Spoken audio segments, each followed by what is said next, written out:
तर नमस्कार विद्यार्थी मित्रांनो, टेस्ट नंबर 11 जे बघा कंबाईनची, त्या रिलेटेड जे पहिले हिस्ट्रीचे प्रश्न आहेत बघा, ते आज आपण डिस्कस करणार आहे. तर पहिला प्रश्न तुम्ही बघू शकता की पहिली गोलमेज परिषद, 3 ज्या राऊंड टेबल कॉन्फरन्स गोलमेज परिषदा झाल्यात की बघा, सायमन कमिशन आलं, सायमन कमिशनचा बहिष्कार करण्यात आला आणि पूर्ण स्वराज्य पूर्ण स्वातंत्र्याचा जो ठराव घोषित केला आणि त्यानंतर सुरू झालेली सविनय कायदेभंगाची चळवळ, या पार्श्वभूमीवर हा जो डेडलॉक होता बघा, तो सोडवण्यासाठी राऊंड टेबल कॉन्फरन्सेस म्हणजे गोलमेज परिषदा आयोजित केल्या होत्या. पहिली जी गोलमेज परिषद होती त्याला काँग्रेसच्या वतीने कोणी गेलं नव्हतं. दुसऱ्या गोलमेज परिषदेला तुम्हाला दिसून येईल की गांधीजी सहभागी झाले होते, पण त्याचे अपेक्षित जे काय फळ त्यातून मिळालं नाही. पण पहिली गोलमेज परिषदेला हिंदू महासभेचे प्रतिनिधी किंवा डॉक्टर आंबेडकर एक लिबरल प्रतिनिधी म्हणून ते गेले होते बघा. तसं पहिल्या गोलमेज परिषदेला हिंदू महासभेचे प्रतिनिधी म्हणून कोण गेले असा तुम्हाला प्रश्न आहे. आणि जे पण पर्याय आहेत बघा बऱ्यापैकी, आता काही पर्याय तुम्ही डायरेक्ट एलिमिनेट करू शकता. स्वामी दयानंद सरस्वती, स्वामी दयानंद सरस्वती तोपर्यंत त्यांचा मृत्यूच झालेला होता बघा, तुम्हाला हे माहितीच असेल. याचं जे करेक्ट आन्सर आहे बघा ते आहे बॅरिस्टर जयकर आणि डॉक्टर मुंजे. मुकुंदराव जयकर जे आहेत, पुणे विद्यापीठाच्या लायब्ररीला पण ज्याचं नाव आहे बघा मुकुंदराव जयकर, ते बॅरिस्टर जयकर आणि डॉक्टर मुंजे जे ते पहिल्या गोलमेज परिषदेला गेलेले होते. सध्या बघा हिंदू महासभा किंवा त्या संदर्भातले प्रश्न पण, म्हणजे जसं मागं 37-38च्या हिंदू महासभेच्या सेशनवर पण प्रश्न आला होता, कारण सावरकर त्यावेळेस जे आहेत ते ॲक्टिव्ह झालेले तुम्हाला दिसून येतात हिंदू महासभेमध्ये. त्या अँगलने हा प्रश्न तुम्ही बघू शकता. आता पुढचा जो प्रश्न आहे की मार्च 1918च्या अस्पृश्यता निवारण परिषद, आणि त्याला कोणी प्रत्यक्षामध्ये काय उभा राहून पाठिंबा दिला असा तुम्हाला प्रश्न आहे. आता ॲक्च्युअलमध्ये तुम्ही जर बघितलं, या अस्पृश्यता निवारण परिषद जी विठ्ठलरामजी शिंदे यांच्या नेतृत्वाखाली भरवली जात होती बघा, तर त्याच्यामध्ये दादासाहेब खापर्डे, नचिम केळकर, बॅरिस्टर जयकर आणि हे तिघं जरी तुम्ही बघितलं ना सुरुवातीचे, हे तिघं मंडळी काय आहेत तर टिळकांच्या अनुयायी दिसतात बघा तुम्हाला. तुम्हाला तो किस्सा पण माहीत असेल मग, की टिळकांनी काय म्हटलं होतं की मी अस्पृश्यता मानणार नाही, आणि मग विठ्ठलरामजी शिंदे यांनी सांगितलं होतं काय की असं असेल तर आम्हाला लिखितमध्ये द्या. त्यावेळी टिळकांनी नकार दिला वगैरे गोष्टी. हे सगळे दादासाहेब खापर्डे, नचिम केळकर, बॅरिस्टर जयकर सगळे टिळकांचे अनुयायी आहेत आणि हे पण तिथं हजर होते बघा. ॲक्च्युअलमध्ये पाठिंबा राजर्षी शाहू महाराजांनी सुद्धा दिला होता, पण इथं विचारलेला प्रश्न जो आहे तो विचारला की प्रत्यक्षात उपस्थित राहून. तर शाहू महाराजांनी जो पाठिंबा दिला होता तो पाठिंबा दिला होता पत्र पाठवून. पाठिंबा सगळ्यांनी दिलाय पण प्रत्यक्ष उपस्थित राहून, त्यामुळे ते शाहू महाराज फक्त येणार नाही, बाकी तिघं पण जे आहेत मग अ, ब आणि क, म्हणजे पर्याय नंबर 4 हे जो उत्तर आहे. ॲक्च्युअलमध्ये शाहू महाराजांनी पाठिंबा दिलाय का तर दिलाय. शाहू महाराजांचा अस्पृश्यता निवारण किंवा बाबासाहेब आंबेडकरांना पण एक लीडर म्हणून पुढे आणण्यात त्यांची जी भूमिका आहे, माणगाव परिषद असेल किंवा इतरही बाकीच्या परिषदा असतात ते तुम्हाला माहितच आहे. पण प्रत्यक्ष उभार जे आहेत बघा या 18च्या परिषदेला ते उपस्थित नव्हते. ओके, पुढचा जो प्रश्न आहे तुम्ही बघू शकता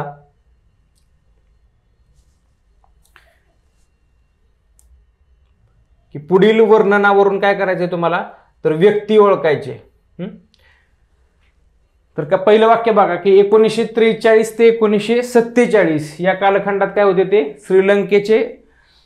श्रीलंकेत भारताचे राजदूत म्हणून काम केले, किंवा 48 ते 52 म्हणजे पुढचे परत 4 वर्ष त्यांनी काय केले, बिहारचे राज्यपाल गव्हर्नर म्हणून त्यांचा कार्यकाल आहे. घटना परिषदेचे सदस्य राहिले आहेत बघा. आणि लोकमान्य टिळकांचे चरित्र हे संस्कृत भाषेतून त्यांनी प्रसिद्ध केले होते. तर व्यक्ती विशेष जे काही प्रश्न असतात बरेचसे, मी तुम्हाला समाज सुधारक हा पण एक टॉपिक आहे. त्याच्यानंतर कंबाईनला पर्टिक्युलरली जे ते 32 समाज सुधारक व्यतिरिक्त अजून 30 ते 32 जण आहेत बघा. मग अशा पद्धतीचे प्रश्न तुम्हाला बघायला मिळतात. आता तुम्हाला याचं जे उत्तर आहे बघा ते माधव श्रीहरी आने उर्फ बापूजी आने जे आहेत ते याचं करेक्ट आन्सर आहे बघा. म्हणजे आन्सर पर्याय क्रमांक 2 जे ते उत्तर आहे की बापूजी आने जे होते ते बिहारचे राज्यपाल म्हणून काम केले किंवा श्रीलंकेत अँबॅसेडर म्हणून त्यांनी काम केलेलं तुम्हाला दिसून येतं. आता पुढचा जो प्रश्न आहे तो आहे बघा अकोला कराराच्या संदर्भातला. आता काय होता बरं अकोला करार? अकोला करार बघा संयुक्त महाराष्ट्र चळवळीच्या वेळी बघा तुम्ही बघितलं असेल की डेडलॉक जो आहे तो जेव्हा सुटत नव्हता किंवा यामध्ये पश्चिम महाराष्ट्र, महाविदर्भ या सगळ्या ज्या गोष्टीमधून एक कुठंतरी प्रश्न निर्माण झाला होता, त्यामध्ये हा अकोला करार केला गेला आणि या अकोला कराराच्या माध्यमातूनच तुम्हाला दिसेल की संयुक्त महाराष्ट्र एक प्रकारे करण्याचं काम झालेलं दिसून येतं. तर हा अकोला करार शंकरराव देव, शेषराव वानखेडे, बापूजी आने, ज्यांच्याविषयी आत्ताच आपण माहिती बघितली तेच बापूजी आने, प्रमिला ओक या सगळ्या यांच्यासह 16 जणांनी अकोला शहरात केला होता. अकोला शहरात केला होता म्हणून तर त्याला अकोला करार म्हणतात बघा.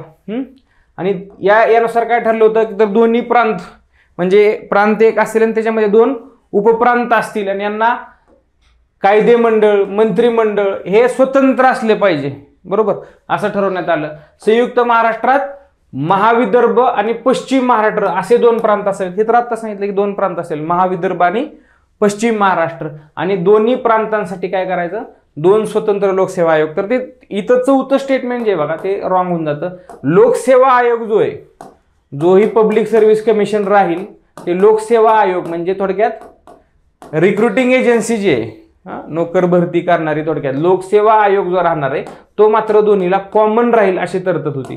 तुम्ही लोकसेवा आयोगाची तयारी करताना तुम्हाला ही गोष्ट माहिती पाहिजे म्हणून एकच लोकसेवा आयोग असला पाहिजे अशी तरतूद होती. त्यामुळे तुम्हाला तरतुदी कोणत्या बरोबर आहेत विचारले, बाकीच्या सगळ्या तरतुदी अ ब क जे आहेत त्या बरोबर आहेत. त्यामुळं पर्याय क्रमांक 2 जे त्याचं बरोबर उत्तर येऊन जातं.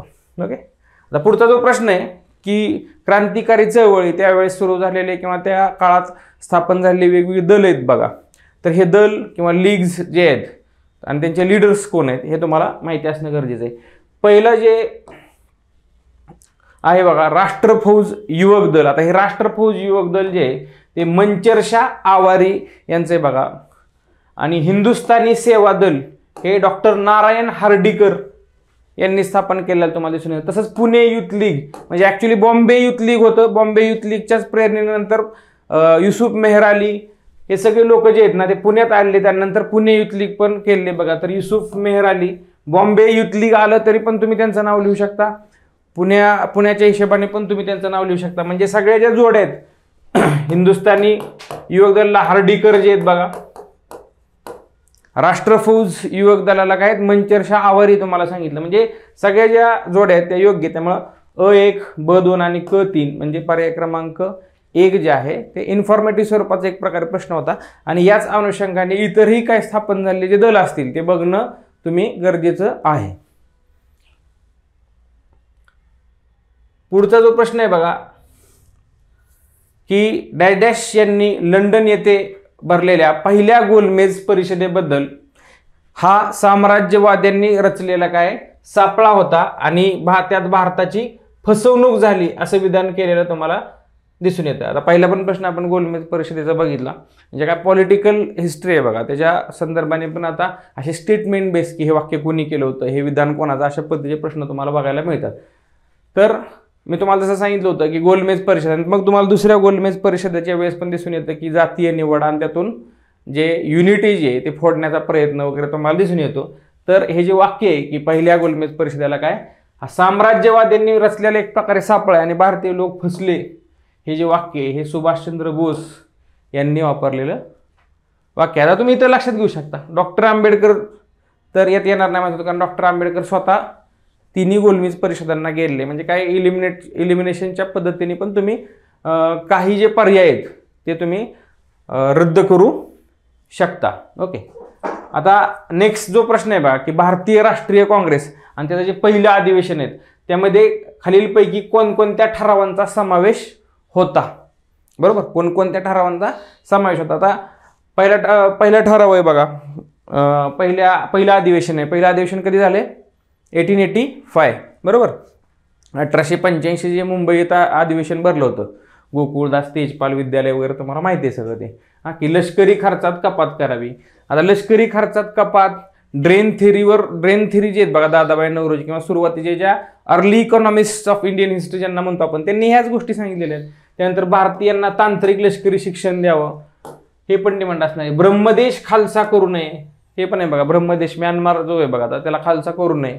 आणि मिठावरील कर कमी करावा आणि भारतीय मालासाठी काय संरक्षण जकातीचे कुंपण उभारे. आता ॲक्च्युअलमध्ये आपल्याला असं वाटतं की मीठ आणि त्या रिलेटेड जे प्रश्न आहे हे सविनय कायदेभंग तेव्हा, पण असं नाही आहे. मला तुम्हाला हे पण इन्फॉर्मेटिव्ह स्वरूपाचाच प्रश्न आहे की इन्फॉर्मेशन आणि या गोष्टी पहिल्या सुरुवातीपासून ज्या आहेत बघा त्या अजेंड्यावर होत्या, हे मला याच्या माध्यमातून तुम्हाला सांगायचं आहे की मिठावरील कर कमी करावा हे अगदी पहिल्या अधिवेशनापासून चालत आलेलं आहे. आणि त्यामुळे याचं जे उत्तर आहे कोणतं विधान बरोबर आहे, तर चारही जी विधान आहेत ती याच्यामध्ये बरोबर तुम्हाला दिसून येतील. आता पुढचा प्रश्न की नागपूर येथे भरलेल्या ख्रिस्ती साहित्य संमेलन चे अध्यक्षतेपद जे ते कुणाकडे होतं असं तुम्हाला विचारलेलं आहे. आता समाज सुधारक असे बरेचसे लोक आहेत बघा की नंतर जाऊन पुढे किंवा महत्त्वाच्या अशा काही व्यक्ती की ते पुढे जाऊन काय झालेत ख्रिस्ती झालेत. त्याच्यामध्ये तुम्हाला प्रामुख्याने जे नाव आहे बघा पंडिता रमाबाई आहेत, बरोबर. त्याच्यानंतर कोण आहे बाबा पदमनजी आहेत. त्यानंतर कोण आहेत नारायण टिळक आहेत बघा, लक्ष्मीबाई टिळक आहेत, बाबा पदमनजी, पंडिता रमाबाई, लक्ष्मीबाई टिळक हे तर सगळीच नावं येऊन जातात डायरेक्ट.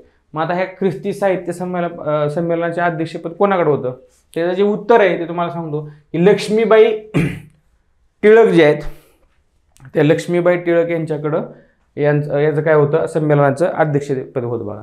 म्हणजे फक्त बघा मागं तुम्हाला बाबा पदमनजी यांच्या यमुना पर्यटनवर प्रश्न येऊन गेलाय बघा, तसं लक्ष्मीबाई टिळक आणि त्यांच्या लक्ष्मीबाई टिळक यांच्या स्मृतिचित्रे किंवा बाकीच्या कादंबरीवरून प्रश्न आलाय, पण ते ख्रिस्ती साहित्य संमेलन आणि त्याचं अध्यक्षतेपद यांच्याकडं होतं. या सगळ्या गोष्टी पण तुम्हाला माहीत असणं गरजेचं आहे. आता याच्यानंतर बघा की संयुक्त कुटुंबामुळे स्त्री दास्य जे ते अधिक बळकट होते.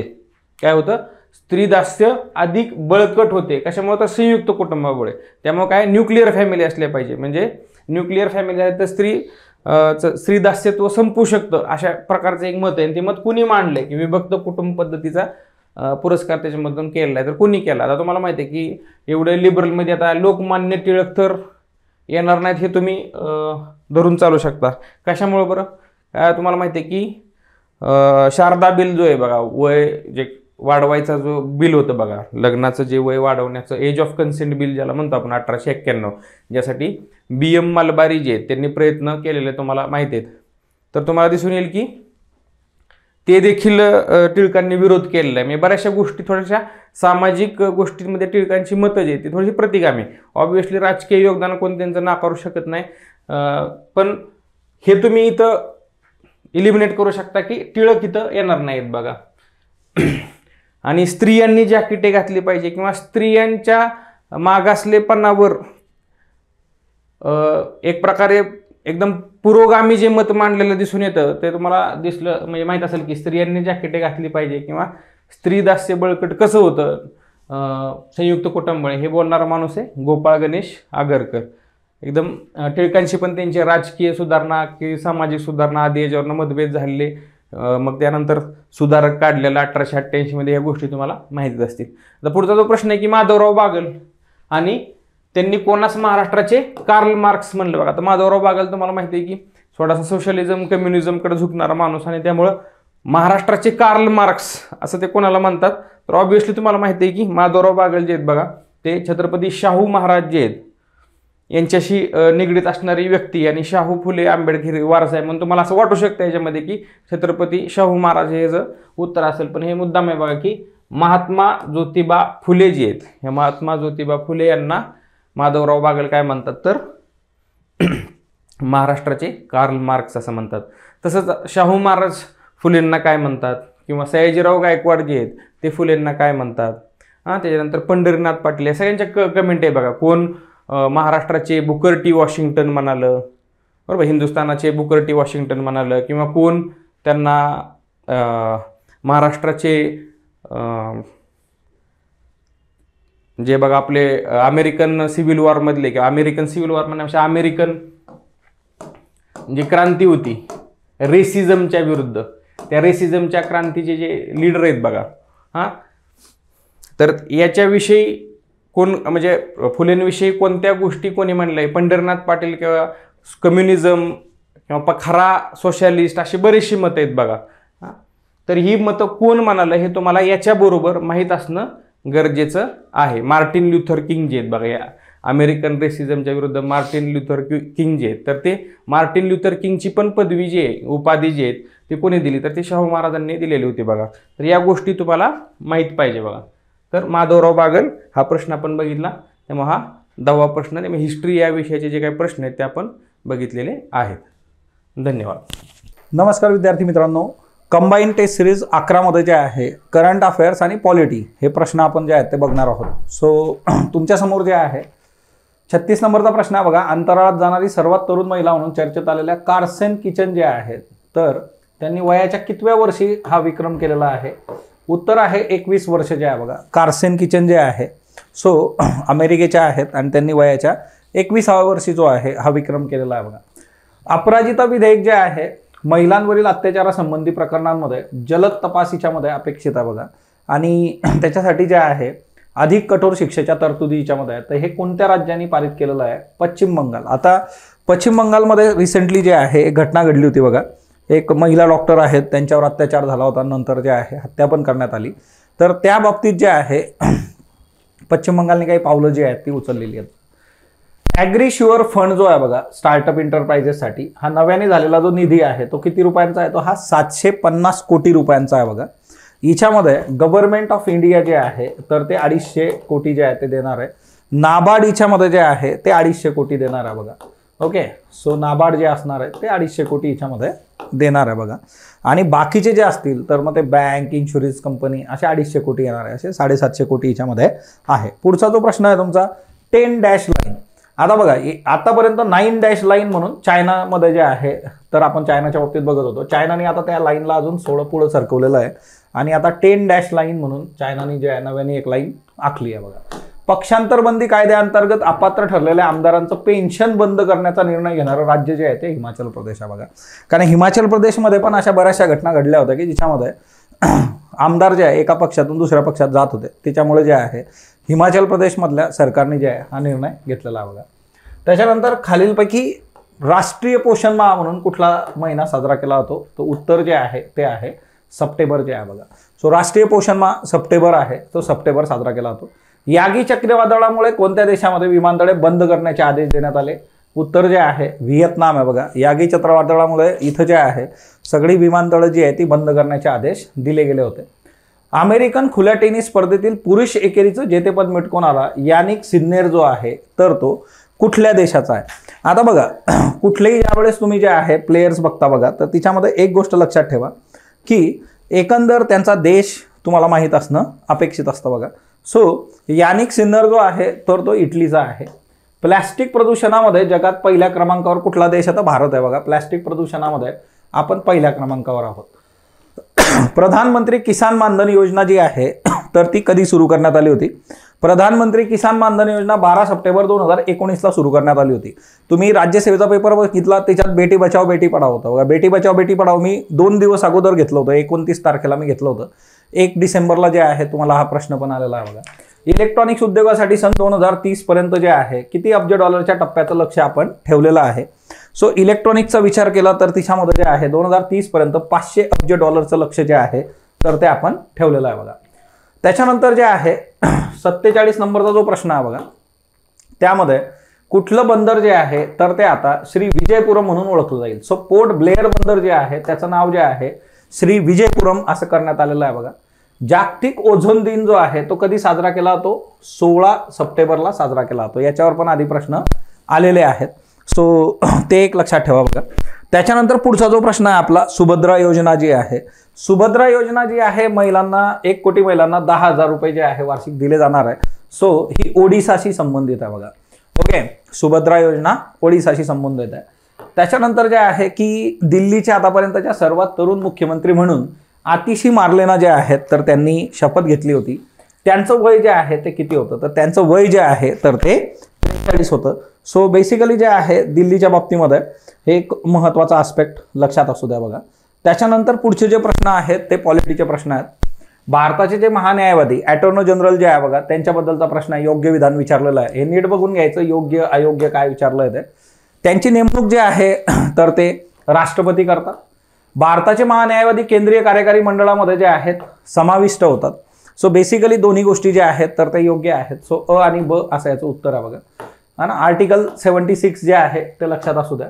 Okay, 76 article. त्याच्यानंतर नेक्स्ट वन जे आहे, खालीलपैकी जे आहे बरोबर विधान निवडा. मग याच्यामध्ये जे आहे राज्यसभेसाठी महाराष्ट्रातून 19 प्रतिनिधी जे आहेत तर ते दिले जातात. आणि दुसरा प्रश्न जो आहे की या सदस्यांपैकी 2 अनुसूचित जाती 1 अनुसूचित जमातीसाठी जागा आहेत. तर बघा एक गोष्ट लक्षात घ्या, राज्यसभेमध्ये आरक्षण नाही आहे, त्याच्यामुळे दुसरं विधान जे आहे तर ते चुकीचं आहे. सो इथं सिंपली जे आहे पहिलं विधान जे आहे ते बरोबर आहे बघा. लोकसभेमध्ये जे आहे तर ते आरक्षण आहे, राज्यसभेमध्ये नाही आहे, त्याच्यामुळे तो एक मुद्दा जो आहे तो लक्षात घ्या. घटनेतलं कलम 108 जे आहे तिच्या धन विधेयकाची व्याख्या आणि तरतूद आहे. तुम्हाला चुकीचं विधान याच्यामध्ये विचारलेलं आहे बघा. ज्यावेळेस तुम्हाला चुकीचं विधान विचारलं जातं तर त्यावेळेस तुम्हाला जे आहे ते गोष्टी त्या पद्धतीने बघणं अपेक्षित आहे. इथं 1-1-0 असं पाहिजे बघा. आणि कलम 109 मध्ये संसदेमध्ये धन विधेयक पारित करण्याबाबत विशेष कार्यपद्धतीची तरतूद जी आहे 109 हे UPSCने विचारलं होतं बघा या वर्षीच्या प्रिलिम्समध्ये. 109 जे आहे ते मनी बिल 1110 आहे. चुकीचं विधान तुम्हाला विचारलेलं आहे. सो तुमचं उत्तर काय, फक्त अ जे आहे. सो 53चं उत्तर जे आहे फक्त अ आहे बघा. 108 जे आहे ते संयुक्त बैठकी संबंधीचं आहे. सो ते एक लक्षात ठेवा. 108 संयुक्त बैठक जॉईंट सिटिंग जे आहे बघा. राज्याच्या मंत्र्यांचं वेतन आणि भत्ते खालीलपैकी कोण ठरवतं बघा. राज्यांच्या मुख्यमंत्र्यांचं वेतन भत्ते जे आहे तर ते राज्याचं विधिमंडळ जे आहे ते ठरवतं. उत्तर जे आहे ते 4 आहे बघा याच्यामध्ये. राज्य विधिमंडळ असं याचं उत्तर आहे. ओके, सो राज्य विधिमंडळाचा रेफरन्स लक्षात ठेवा. त्याच्यानंतर नेक्स्ट वन जे आहे पुढचा प्रश्न आहे बघा. भारताच्या घटनेमध्ये दुरुस्ती करण्यासंबंधीच्या तरतुदी घटनेच्या कोणत्या भागामध्ये नमूद आहे. म्हणजे आपलं जे आहे बघा 368चा जर तुम्ही विचार केला तर हे 368 कलम जे आहे ते कुठल्या भागामध्ये आहे तर उत्तर जे आहे 20 आहे बघा याचं 20 जे आहे. राष्ट्रीय आणीबाणीच्या अंमलबजावणीच्या वेळी खालीलपैकी कोणकोणता मूलभूत अधिकार निलंबित होत नाही. आता बघा तुम्हाला 352च्या वेळेस कुठले कुठले मूलभूत अधिकार जे आहेत तर ते जात नाही. तर तिच्यामध्ये जे आहे की अपराधाच्या दोष सिद्धीबद्दलचा संरक्षणाचा हक्क जो आहे, कारण कलम 20 आणि कलम 21 जे आहे ते तिथं अबाधित राहणार. 20-21 याच्यामध्ये आर्टिकल 19 पण जाऊ शकतं, पण ज्यावेळेस जे आहे इंटरनल लेवलला जे आहे आर्म रिबेल तिच्यामध्ये असणार. त्याच्यानंतर जे आहे 57 जे आहे बघा खालील योग्य जोडी जी आहे तर ती ओळखा. आता योग्य जोडी जे आहे याच्यामध्ये 1935चा कायदा जो आहे 47चा 1909 आणि 1919 असे तुम्हाला कायदे याच्यामध्ये दिलेले आहेत बघा. या कायद्यांबद्दल बेसिक तुमचं क्लिअर पाहिजे. जबाबदार शासन पद्धती जे आहे 1947. सो हे जे आहे योग्य आहे याच्यामध्ये, कारण बेसिक कसं आहे ना की तुम्हाला प्रत्येक कायद्याचं जे वैशिष्ट्य आहे ते तिच्यामध्ये माहीत असणं अपेक्षित असतं की कुठला कायदा कशाने डील होतो. ओके, त्याच्यानंतर संविधान सभेतील कोणत्या समितीचे अध्यक्ष जे आहेत ते जवाहरलाल नेहरू होते बघा. असा पुढचा प्रश्न आहे. सो याच्यामध्ये जे आहे ए आणि सी जे आहे बघा, अ आणि क जे आहे आपलं, तर याच्यामध्ये संस्थानिकांशी चर्चेसाठीची समिती जी आहे आणि जे आहे संघराज्य युनियन समिती जी आहे बघा, अशा 2 याच्यामध्ये जे आहेत ते डील करत होते. हाऊस समिती जी होती पट्टभी सीतारामय्या जे आहेत तर ते याचे अध्यक्ष होते बघा. आणि त्याच्यानंतर जे आहे सुकाणू समिती स्टिअरिंग जे आहे तिचे राजेंद्र प्रसाद होते, डॉक्टर राजेंद्र प्रसाद. बालकाचं वय 6 होईपर्यंत त्याचं संगोपन करणं शिक्षणाची तरतूद राज्य करेल हे कशामध्ये आहे तर वय वर्ष कलम 45 DPSP मधला बघा. आर्टिकल 45 जे आहे DPSP मध्ये आहे. सो ते उत्तर एक तुम्हाला लक्षात ठेवायचं. त्याच्यानंतर पुढचा जो प्रश्न आहे बघा आपला 10वा जो प्रश्न आहे म्हणजे इकडचा 60वा प्रश्न, मूलभूत कर्तव्य खालीलपैकी कुठली आहे. सो आता बघा मूलभूत कर्तव्यांमध्ये टोटल 11 कर्तव्य आहेत, ती आपल्याला माहीत असणं अपेक्षित आहे. आणि हिच्यामध्ये स्वातंत्र्य लढ्याच्या आदर्शांची जोपासना करणं बरोबर आहे बघा. संस्कृतीचं जतन करणं, प्राणीमात्रांबद्दल दयाबुद्धी, सार्वजनिक मालमत्तेचं रक्षण जे आहे अ ब क ड जे आहे तर हे सर्वचे सर्व याच्यामध्ये कर्तव्य योग्य आहेत. 11च्या 11 पाठ पाहिजेत. घटनेतील खालीलपैकी कोणत्या कलमामध्ये सर्वोच्च न्यायालयाने जाहीर केलेला कायदा संपूर्ण भारतातील न्यायालयांसाठी बंधनकारक आहे अशी तरतूद आहे बघा. आता जे काही कायदे बनतात बघा त्याच्या संबंधीची तरतूद जर आपण बघितली तर तिच्यामध्ये जे आहे कलम 141 जे आहे ते तुम्हाला सांगतं 141 की सर्वोच्च न्यायालयाने जाहीर केलेला कायदा संपूर्ण भारतातील न्यायालयांसाठी तिच्यामध्ये बंधनकारक आहे. खालीलपैकी कोणती संस्था घटनात्मक स्वरूपाचं जे आहे तर ते आहे बघा. तर घटनात्मक याच्यामध्ये तुम्हाला जे आहे काय काय मिळतं तर इथं राष्ट्रीय अनुसूचित जाती आयोग जो आहे, भाषिक जे आहे अल्पसंख्याकांसाठी विशेष जे आहे तर ते अधिकारी 350B जे आहे. ओके, सो त्याच्यानंतर जे आहे राज्याचा महाधिवक्ता जो आहे तोही याच्यामध्ये येतो. राष्ट्रीय मानवाधिकार मात्र जे आहे नॉन कॉन्स्टिट्युशनल आहे, त्याच्यामुळे जे आहे ब क ड असं याचं उत्तर आहे बघा. त्याच्यानंतर जे आहे कुठल्या कुठल्या समित्या स्थानिक स्वराज्य संस्थांशी संबंधित आहेत. जी व्ही के राव कमिटी जी आहे त्याच्यामध्ये पी के थंगन आहे बघा, व्ही टी कृष्णम्माचारी जे आहेत. आता पंचायत राजच्या समित्या पाठ असणं अपेक्षित आहे. त्यातल्या त्यात पण त्याच्या दोन पद्धतीने तुम्हाला बघावं लागतं. एक पंचायत राजची जी समिती आहे तर ती स्थानिक स्वराज्य संस्था राज्यांच्या कुठल्या आहेत, महाराष्ट्राने कुठल्या कुठल्या हे केल्या किंवा इतर राज्यांचा विषय असेल, आणि केंद्र शासनाचे जे आहेत बघा. घटनेतील कलम 243 ZD मध्ये जिल्हा नियोजन समितीबद्दल तरतुदी आहे, बरोबर आहे बघा. आणि घटनेतील कलम 243 ZD हे 13व्या ना 74वी घटना दुरुस्ती आहे बघा, तिच्यामध्ये समाविष्ट आहे. तिच्यामुळे जे आहे फक्त अ याचं उत्तर आहे. घटनेनुसार स्थानिक स्वराज्य संस्थांमध्ये महिलांसाठी आरक्षणाची तरतूद किती आहे, तर ती 33% आहे. महाराष्ट्र जे आहे त्यांनी त्याला 50% केलेलं आहे, पण बेसिक जे आहे तर ती 33% आहे. सो ही आपली सेकंड लास्ट टेस्ट होती. याच्यानंतर पुढच्या वीकमध्ये लास्ट टेस्ट आहे. सगळ्या टेस्ट नीट रिवाईज करा. कुठं कुठं प्रॉब्लेम आलेले आहे तेवढा टॉपिक्स जो आहे तो बुकमधून प्रॉपरली बघा, आणि त्याच्यानुसार जे आहे 5 जानेवारीसाठी जे आहे तुम्ही प्रॉपरली तयारी करू शकता. So thank you all of you. तुम्हाला जर काही इश्यू असले तर कमेंट बॉक्समध्ये ते सांगा. धन्यवाद. नमस्कार विद्यार्थी मित्रांनो, आपण जी कंबाईनची टेस्ट क्रमांक 11 आहे त्या टेस्ट क्रमांक 11 मधले जे जॉग्राफीचे आणि इकॉनॉमीचे क्वेश्चन्स आहेत ते बघणार आहोत. सो सुरुवात करूयात आपण. या ठिकाणी क्वेश्चन नंबर 11 जो आहे तो जॉग्राफीचा पहिला क्वेश्चन आहे. या ठिकाणी तुम्हाला बेसिकली भारतामध्ये जिथे जिथे खनिज तेल आढळते आणि जिथे जिथे दगडी कोळसा आढळतो असे 2 घटक एकत्र करून दिले होते. इथे राजस्थानमधले सगळे जिल्हे दिलेत. बारमेर, बिकानेर, नागौर जिल्ह्यात पेट्रोलियमचे साठे आहेत. सो पहिलं स्टेटमेंट जे आहे ते रॉंग आहे. बेसिकली या जिल्ह्यांमध्ये लिग्नाईट कोळसा सापडतो बघा, आणि लिग्नाईट कोळसा अजून राजस्थान व्यतिरिक्त तामिळनाडूमध्ये पण मोठ्या प्रमाणात सापडतो. जैसलमेर आणि बारमेर जिल्ह्यात लिग्नाईट कोळसा आढळतो हे स्टेटमेंट चुकीचं आहे, कारण की या जिल्ह्यांमध्ये प्रामुख्याने काय आढळतं तर पेट्रोलियमचे साठे आहेत. सो काय केलं होतं आपण तर जे स्टेटमेंट आहे ते व्हाईस वर्सा गेले होते. ठीक आहे, वरच्या जिल्ह्यांमध्ये लिग्नाईट कोळसा आहे आणि खालच्या जिल्ह्यांमध्ये पेट्रोलियम आहे. आणि भारतात सगळ्यात जास्त जे क्रूड ऑइल आहे जे जमिनीतनं निघतं त्याच्यामध्ये राजस्थानचा पहिला क्रमांक लागतो. सो 1 नंबर राजस्थान आहे, 2 नंबर गुजरात आहे, आणि 3 नंबर मग कोणाचा नंबर लागतो, आसाम लागतो. हे आपण याच्या पहिले बघितलेलं आहे. म्हणून काय आहे पर्याय क्रमांक 3 याचं उत्तर आहे. अ आणि ब दोन्ही विधान या ठिकाणी चूक आहे. पुढचा बघा क्वेश्चन नंबर 12, मृदेची अवनती. आता इथे 2 कन्सेप्ट आहे. अवनती म्हणजे काय, मृदेमधले जे सूक्ष्मद्रव्य असतात ते सूक्ष्मद्रव्य हळूहळू कमी होणे, त्यातील मायक्रोन्यूट्रिएंट्स कमी होतात. आणि मृदेची धूप म्हणजे काय असतं तर जेव्हा मृदेचा जो सुपीक थर आहे तो सुपीक थर वाहून जातो त्याला आपण धूप असं म्हणतो. सो सुपीक माती वाहून जाणं म्हणजे धूप आहे, आणि सुपीक मातीमधले न्यूट्रिएंट्स कमी होणं म्हणजे मृदेची अवनती आहे. सो मृदेच्या अवनतीवरती तुम्हाला इथे प्रश्न विचारला होता. इथे तिघही स्टेटमेंट तुमच्या बरोबर होते बघा. मृदेची अवनती म्हणजे मृदेची सुपीकता कमी होणे आणि तिच्या गुणात्मक पातळीचा ह्रास होणे, हे पण बरोबर आहे. आहे कशामुळे होतं, मृदेचा अतिवापर. जर का तुम्ही एका मागोमाग एक पीक घेत असाल किंवा एक पीक पद्धत असेल किंवा मग अतिसिंचन जर का तुम्ही करत असाल, ठीक आहे, रासायनिक खतांचा मोठ्या प्रमाणात वापर करत असाल तर मग ह्या केसमध्ये मृदेतले मायक्रोन्यूट्रिएंट्स कमी होतात. मृदेची अवनती कमी करण्यासाठी चक्रीय पीक पद्धत, जमीन काही काळ पडीक ठेवणे, सेंद्रिय खतांचा वापर केला पाहिजे. सो तिसरं स्टेटमेंट पण या ठिकाणी बरोबर आहे. म्हणून आपलं उत्तर आहे चौथं, अ ब क योग्य आहे. क्वेश्चन नंबर 13 बघा. भारताच्या प्राकृतिक भूगोलावरचा प्रश्न होता. लडाख केंद्रशासित प्रदेशाच्या पूर्व भागात काराकोरम पर्वतरांग आहे. बेसिकली काराकोरम पर्वतरांगेसंबंधी इथे 4 स्टेटमेंट दिले, त्यातलं तुम्हाला चुकीचं विधान निवडायचं होतं. सो लडाख केंद्रशासित प्रदेशाच्या पूर्व भागात काराकोरम रांग आहे. पूर्व भागात आहे का, नाही, पूर्व भागात नाही. लडाखच्या पूर्व भागात लडाख रेंज आहे आणि पश्चिम भागामध्ये काराकोरम रेंज आहे. बाकी मग 8000 मीटरपेक्षा जास्त उंचीची खूप सारी शिखरं आपल्याला इथं बघायला मिळतात. गशेरगुम, मशेरगुम आहे, ठीक आहे, किंवा मग केटू जे भारतातलं सगळ्यात उंच शिखर आहे, किंवा त्याच्या बाजूला अजून आपण गेलो तर ब्रॉड पीक आहे, ठीक आहे. हा, त्याच्यानंतर ही पर्वतरांग 500 किलोमीटर पसरलेली आहे. आणि ध्रुवीय क्षेत्राच्या पलीकडे जगात सगळ्यात जास्त बर्फाचं जे क्षेत्र आहे ते कुठे आहे तर ते काराकोरम रेंजेसमध्ये आहे. या पर्वतरांगेमध्ये काही ज्वालामुखीचे पण अवशेष सापडतात बघा, लक्षात ठेवा. ठीक आहे, काय सापडतात, ज्वालामुखीचे अवशेष. पुढे जाऊयात. क्वेश्चन नंबर 14, पुढील विधाने विचारात घ्या. इथे महाराष्ट्रातल्या दळणवळणासंबंधी प्रश्न होते. याच्यावरती आयोगाने ऑलरेडी खूप वेळा प्रश्न विचारले. मागच्या वर्षी पण तुम्हाला रेल्वेवरती रो सर्व्हिस विचारलं होतं. बरं, नेरळ ते माथेरान तुम्हाला सगळ्यांना माहित आहे, रायगड जिल्ह्यामध्ये एक प्रसिद्ध पर्यटन स्थळ आहे माथेरान, आणि तिथे रेल्वे जाते, मिनी रेल्वे.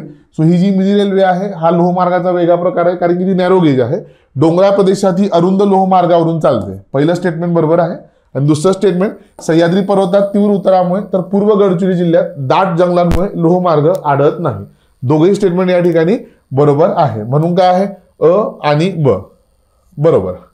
चला पुढचं बघा, या ठिकाणी क्वेश्चन नंबर 18 कापसाबद्दलचा प्रश्न आहे की महाराष्ट्रात कापसाचं जे क्षेत्र आहे ते कुठे आहे, जिथं मध्यम पर्जन्य आहे प्रामुख्याने. बरोबर, महाराष्ट्राचा जर तुम्ही नकाशा काढला या ठिकाणी तर पश्चिमेकडे पाऊस जास्त आहे, मध्य महाराष्ट्रामध्ये पाऊस कमी आहे, आणि पूर्वेकडे तो कसा आहे, मध्यम आहे. सो पश्चिमेकडे पूर्वेकडे जाताना म्हणजे महाराष्ट्रामध्ये सो जास्त, कमी आणि मध्यम असं पर्जन्याचं आपल्याला वितरण बघायला मिळतं. मग तुम्ही जर का बघितलं तर प्रामुख्याने जे कापसाचं उत्पादनाचं क्षेत्र आहे ते कुठे आहे, तर तुम्हाला यवतमाळ वगैरे जो पश्चिम विदर्भ आहे, अमरावती प्रशासकीय विभाग, तिथं तुम्हाला बघायला मिळतं. याच्या व्यतिरिक्त सगळ्याच जिल्ह्यांमध्ये किंवा जो पठारावर जेवढे जिल्हे तिथे तुम्हाला कापूस बघायला मिळतो. पण प्रामुख्याने जर का बघितलं तर तुम्हाला पश्चिम विदर्भामध्ये कापसाचं पीक बघायला मिळतं.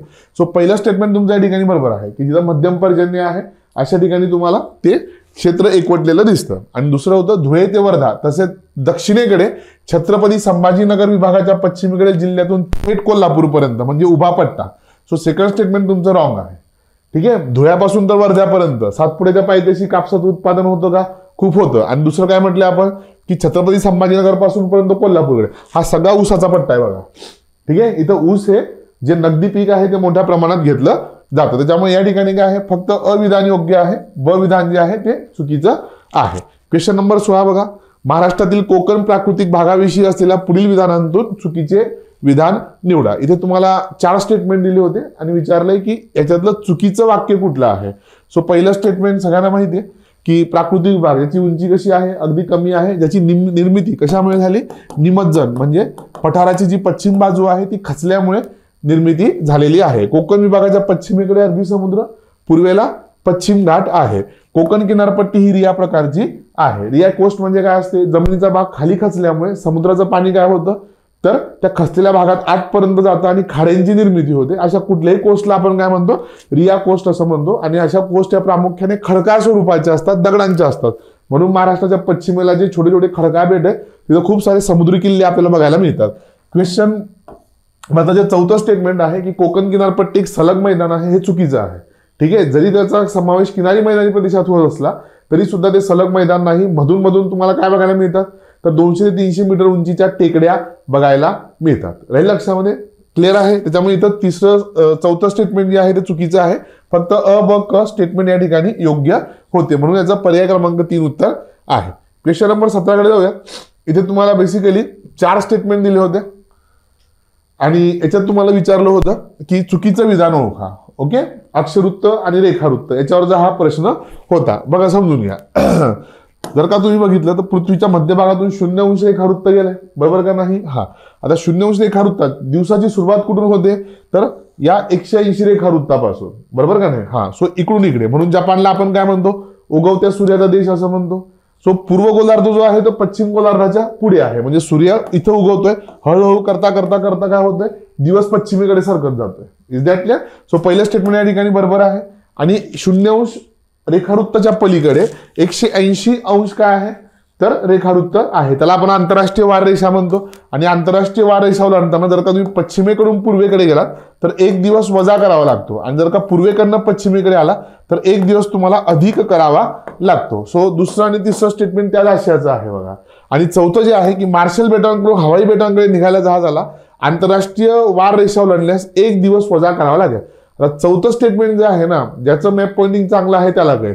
मार्शल आयलँड कुठे आहे, 0 अंश रेखावृत्ताच्या पश्चिमेकडे, आणि हवाई बेट कुठे आहे, पूर्वेकडे आहे. सो जेव्हा तुम्ही मार्शल आयलँड कडनं हवाई बेटांकडे जाल तेव्हा तुम्हाला 1 दिवस वजा करावा लागेल. त्याच्यामुळे या ठिकाणी असलेले सर्व विधानं योग्य आहेत.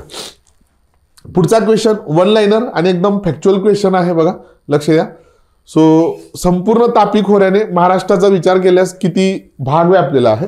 सो तापी खोरं प्रामुख्याने गुजरात, महाराष्ट्र आणि त्याच्यानंतर या ठिकाणी मध्य प्रदेश राज्यामध्ये विस्तारलेला आहे. पण त्याचा 80% भाग कुठे आहे, एकट्या महाराष्ट्रामध्ये आहे. आणि या 80% पण फक्त महाराष्ट्रातली जी गिरणा आणि पूर्णा नदी आहे यांनी जवळजवळ 45% क्षेत्र व्यापलेलं आहे.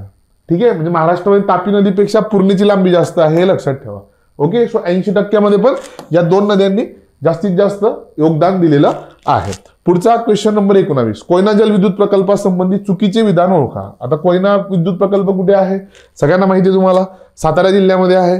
महाराष्ट्राची भाग्यलक्ष्मी आपण ज्याला म्हणतो. सो तुम्ही जर का बघितलं एक रफ डायग्राम जर का मी या ठिकाणी साताऱ्याची काढली तर या ठिकाणी काय आहे तुमचा कोयना प्रकल्प आहे बघा. इथं कुठला डोंगर आहे, बामनोलीचा डोंगर आहे. सो बामनोलीचा डोंगर पूर्वेकडे आणि पश्चिमेकडे पश्चिम घाट या दोघांच्या मध्ये काय आहे, जो खोलगड भाग आहे त्याच्यामध्ये कोयना धरण आहे. क्लिअर आहे तुम्हाला. सो बामनोलीचा डोंगर लक्षात ठेवा. क्लिअर आहे. इथं अजून 1-2 डोंगर आहेत पण बामनोलीचा डोंगर लक्षात ठेवला तरी पण चालेल. सो हा जो प्रकल्प आहे तो जिल्ह्याच्या पश्चिम भागामध्ये आहे आणि इथं दुसरं स्टेटमेंट काय दिलं की सातारा जिल्ह्याच्या पूर्व भागामध्ये आहे. त्याच्यामुळे या ठिकाणी तुमचं जे दुसरं भाग हे आहे विधान ते चुकीचं आहे. बाकी काय आहे, सगळ्यात जास्त जलविद्युत कुठे तयार होते, ऑब्व्हियसली कोयनाला. त्याला महाराष्ट्राची भाग्यलक्ष्मी असं पण म्हणतो. जलविद्युत क्षमता जवळजवळ 1900 मेगावॅट आहे आणि कोयना जलविद्युत प्रकल्पाच्या साठ्याला आपण शिवाजी सागर असं सुद्धा म्हणतो. क्वेश्चन नंबर 20 बघा, 2011च्या जनगणनेनुसार महाराष्ट्रामध्ये सर्वात जास्त स्थलांतर कुठल्या कारणामुळे झाले. लक्षात ठेवा विवाह. ठीक आहे, महाराष्ट्र असेल किंवा भारत असेल, आन्सर याचं काय आहे, मॅरेजच आहे. क्वेश्चन नंबर 21 बघा, 21. इथे तुम्हाला एक नियम विचारला होता, बेसिकली एंजलचा नियम आहे की जसं जसं तुमचं उत्पन्न वाढत जातं, ठीक आहे, तसं काय होत जातं. हा, तर तुमचं जे प्राथमिक गरजा आहे जसं की अन्न आहे, ठीक आहे, त्याच्यावरचा जो खर्च आहे तो वाढत जातो, पण तुमच्या एकूण उत्पन्नाशी जे खर्चाचं प्रमाण आहे ते कसं होत जातं, कमी होत जातो. समजा मला 10,000 रुपये पगार आहे, बरोबर, आणि मी अन्नावरती किती रुपये खर्च करतो, 1,000 रुपये खर्च करतो, म्हणजे माझ्या एकूण उत्पन्नाचे किती टक्के झाले, 10% झाले, बरोबर. उद्या समजा मला 1,00,000 रुपये पगार झाला आणि मी काय केलं तर माझ्या अन्नावरती आता 1,000च्या ऐवजी मी 5,000 रुपये खर्च करतोय. तर जर का तुम्ही बघितलं की एकूण अन्नावरचा खर्च वाढलेला आहे पण माझ्या एकूण उत्पन्नापेक्षा मात्र काय आहे ते अतिशय कमी आहे, म्हणजे किती 0.5%च तुम्हाला ते मिळेल. सो हे कोणी सांगितलं, हे सांगितलं एंजलने, म्हणून त्याला काय म्हटलं आता, एंजलचा नियम असं म्हटलं जातं. पुढचं बघूयात, चलनवाढीची खालीलपैकी कुठले कुठले कारणं आहेत. चलनवाढ म्हणजेच काय, स्थानिक आपल्या बोलीभाषेत सांगायचं झालं तर महागाई. मग महागाई कुठल्या कुठल्या गोष्टींमुळे वाढते तुम्हाला सगळ्यांना माहित आहे. अर्थव्यवस्थेत जर का पैसा वाढला तर महागाई वाढते, बरोबर का नाही. ओके, मग अर्थव्यवस्थेत पैसा वाढण्याची कुठली कुठली कारणं असतात. शासनाचे तुटीचे अंदाजपत्रक, जेव्हा शासनाला उत्पन्नापेक्षा जास्त पैसा खर्च करायचा असतो तेव्हा तुटीचं अंदाजपत्रक मांडलं जातं, त्याच्यामुळे काय होतं, अर्थव्यवस्थेतला पैसा वाढतो. बेसिकली जेव्हा अर्थव्यवस्थेने मंदी सदृश्य परिस्थिती असते तेव्हा तुटीचं अंदाजपत्रक मांडलं जातं. 1929च्या पहिल्या महामंदीच्या वेळी हा जो उपाय आहे तो केन्सने सुचवला होता. परदेशात काम करणारे भारतीय परदेशातून जे परतावे पाठवतात, ठीक आहे, रिमिनन्स आपण ज्याला म्हणतो, की भारतामध्ये जो पैसा पाठवला जातो त्याच्यामुळे पण काय होतं तर अर्थव्यवस्थेतला पैसा वाढतो, त्याच्यामुळे पण काय होते, महागाई या ठिकाणी वाढते. परदेशी भांडवलदारांची भारतातील गुंतवणूक, ऑब्व्हियस आहे, जर का आपल्या देशामध्ये एफडीआय वाढला, इतर देशांनी जर का भारतामध्ये गुंतवणूक केली तर गुंतवणूक करताना त्यांना पैसा गुंतवावा लागेल, जमिनी विकत घ्याव्या लागतील, रोजगारासाठी पैसा द्यावा लागेल, आपोआप काय होणार आहे, अर्थव्यवस्थेतला पैसा वाढणार आहे. राजकोषीय धोरणाअंतर्गत केलेल्या कर सुधारणा नाही, याचा काहीही संबंध नाही. ठीक आहे, हा, कर सुधारणांमुळे काय होईल, जी जमेची बाजू आहे तिथं पैसा वाढेल, पण जी खर्च होणारी बाजू आहे त्याचा काहीही संबंध या ठिकाणी नाही. कर वाढले म्हणून वाढलेला कराचा पैसा अर्थव्यवस्थेतच खर्च केला जाईल असं आहे का, नाही. त्याच्यामुळे या ठिकाणी तिसरा पर्याय जर का तुम्ही सोडला तर पहिले तिन्ही पर्याय काय आहे तर योग्य आहेत. पुढचा बघा, क्वेश्चन नंबर 23 काय आहे, पुढील कोणते हे बघा 2 स्टेटमेंट दिले तुम्हाला की बऱ्याच वेळेला आर्थिक विकास होत असताना नैसर्गिक स्रोतांचा ऱ्हास होतो आणि या घटकांचा विचार करण्यासाठी हरित जीडीपी ही संकल्पना 1995 मध्ये अस्तित्वात आली. ग्रीन जीडीपी, बेसिकली लक्षात घ्या, ग्रीन जीडीपी म्हणजे काय तर देशाची वाढ आणि विकास होत असताना जेवढ्याही नैसर्गिक साधन संपत्तीचा ऱ्हास होतो आहे, पर्यावरणाचा ह्रास होतो आहे, तो कॅल्क्युलेट करता आला पाहिजे. त्याच्यामुळे ग्रीन जीडीपी ही संकल्पना 95 अस्तित्वात आली आणि संख्याशास्त्रज्ञ हिमांशू मुखर्जी नाहीये, इथे प्रणब सेन आहेत. प्रणब सेन हे काय करतायत तर भारतामध्ये बऱ्याच वर्षापासून प्रयत्न करतायत की ग्रीन जीडीपी हा पब्लिश होऊ शकेल. त्याच्यामुळे फक्त केवळ अविधान योग्य आहे, बी स्टेटमेंट या ठिकाणी चुकीचं आहे. क्वेश्चन नंबर 24 बघा, कोणत्याही अर्थव्यवस्थेतील एकूण उत्पादन संकल्पना म्हणजे काय आहे, की एकूण उत्पादन संकल्पना स्पष्ट करणारा पर्याय तुम्हाला या ठिकाणी निवडायचा होता. आता बेसिकली तुम्ही राष्ट्रीय उत्पन्न चॅप्टर शिकतात. नॅशनल इन्कम म्हणजे काय असतं, एका भौगोलिक क्षेत्रामध्ये आर्थिक वर्षामध्ये उत्पादित वस्तू व सेवांचं अंतिम मूल्य म्हणजे काय असतं रे? सो एका विशिष्ट वर्षासाठी प्रत्येक क्षेत्रात अंतिम वस्तू व सेवांचे मूल्य. पर्याय क्रमांक 2. एकदम सोपा क्वेश्चन होता, फार तुम्हाला लॉजिक लावायची गरज नव्हती. क्वेश्चन नंबर 25 बघा. संकुचित पैसा, नॅरो मनी या संकल्पामध्ये कोणकोणत्या पैशाचा समावेश होतो? आता हा अत्यंत क्लिष्ट टॉपिक आहे बघा इकॉनॉमिक्स मधला. M0, M1, M2, M3, M4 बरोबर. आता अगदी सोप्या भाषेत समजून घ्यायचं असेल तर अर्थव्यवस्थेतला पैसा कसा मोजायचा? प्रत्येक व्यक्तीला जाऊन तुम्ही विचारणार आहे का? नाही. सो अर्थव्यवस्थेत जाणारा प्रत्येक पैसा हा बँकांच्या थ्रू जात असतो. हा मुद्दा तुम्ही इथे समजून घेतला पाहिजे. म्हणजे तुमच्याकडे, माझ्याकडे, माझ्या आजूबाजूच्या लोकांकडे जोही पैसा येतोय तो सगळा कोणाच्या थ्रू येतो? बँकांच्या थ्रू येतोय. म्हणजेच काय, तर अर्थव्यवस्थेमध्ये पैसा टाकण्यासाठीची बँक काय आहे? It's like a tap. नळ कसा असतो घरामध्ये? टाकीतलं पाणी नळातनंच खाली येणार आहे.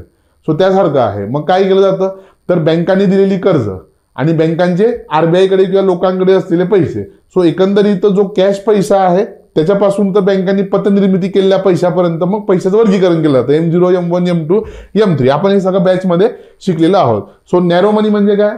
मोस्ट ऑफ दी मनी जो काय आहे कॅशमध्ये आहे. ठीक आहे, जो पतनिर्मितीतून तयार झालेला नाहीये. मग या ठिकाणी लोकांजवळ रोख रक्कम व मागणी ठेवी, 2 प्रकारच्या ठेवी असतात. मागणी ठेवी म्हणजे काय?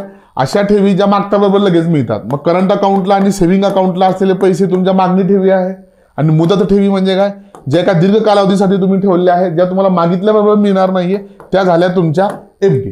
ठीक आहे. मग लोकांना मागेल तेव्हा पैसे परत द्यावे लागणार आहेत, करंट अकाउंटचे, सेव्हिंग अकाउंटचे. सो तो पैसा काय आहे? पूर्णपणे कॅश आहे. सो नॅरो मनीमध्ये कोणाचा समावेश होतो? दुसऱ्या पर्यायाचा या ठिकाणी समावेश होतो. पुढे जाऊयात.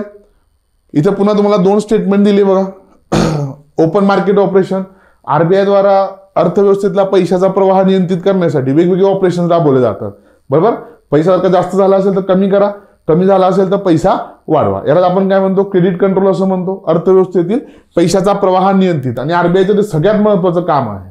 पैसा वाढला तर काय होते? महागाई वाढली. महागाई खूप जास्त झाली तर मंदी येऊ शकते. पैसा कमी झाला तर काय होतं? लोक बचत करायला लागतात आणि वस्तू व सेवांची मागणी कमी होते आणि तरीही मंदी येऊ शकते. सो पैसा वाढला तरी पण मंदी आहे, पैसा कमी झाला तरी पण काय आहे? मंदी आहे. सो आरबीआय साठी ही तारेवरची कसरत असते बघा, लक्षात घ्या. सो त्या संबंधी मग काय होतं? जेव्हा अर्थव्यवस्थेत पैसा वाढलेला असतो, बाजारात चलनाच्या तुटवड्याची स्थिती निर्माण झाल्यास आरबीआय खुल्या बाजारातील व्यवहाराचा मार्ग अवलंबते. बघा लक्षात घ्या, ओपन मार्केट ऑपरेशन्स राबवले जातात. सो या ठिकाणी काय आहे?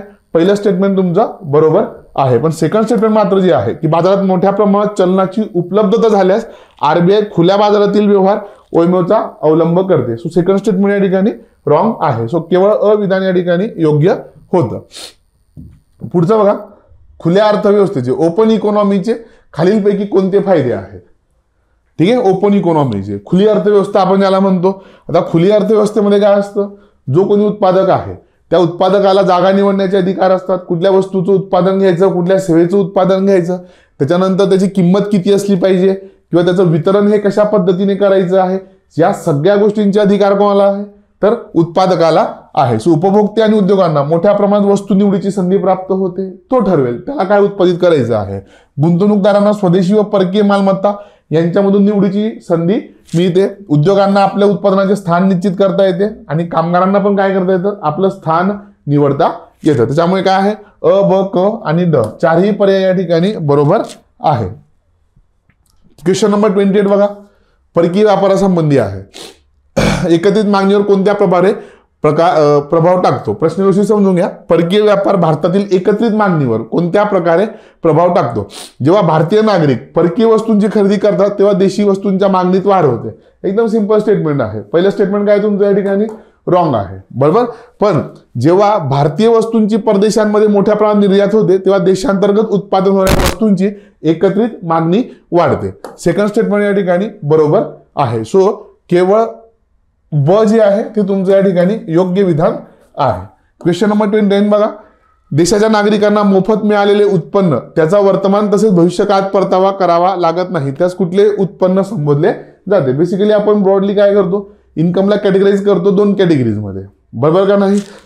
एक असतं घटक उत्पन्न आणि दुसरं असतं गैर घटक उत्पन्न. घटक उत्पन्न म्हणजे काय?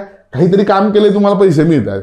घर भाड्याने दिलं आहे, कोणाची जमीन कसता आहेत किंवा मग कुठेतरी नोकर म्हणून पगार कमवत आहेत. आणि गैरघटक उत्पन्न म्हणजे काय, काही न करता मिळालेले पैसे. याचं बेस्ट एक्झाम्पल म्हणजे तुम्हाला मिळालेला पॉकेट मनी, बरोबर का नाही. पण देशाच्या नागरिकांना मोफत मिळालेलं उत्पन्न ज्याचा वर्तमान तसे भविष्यात परतावा करत लागत नाही, याला म्हणतात हस्तांतरक देयके, ट्रान्सफर पेमेंट्स, जे प्रामुख्याने तुम्हाला काय मिळतात, अनुदानाच्या स्वरूपामध्ये मिळतात. लक्षात ठेवा, लाडकी बहीण योजना. ठीक आहे. क्वेश्चन नंबर 30, पुढील विधाने विचारात घ्या. पुन्हा तुम्हाला 2 विधानं दिली होते. ठीक आहे.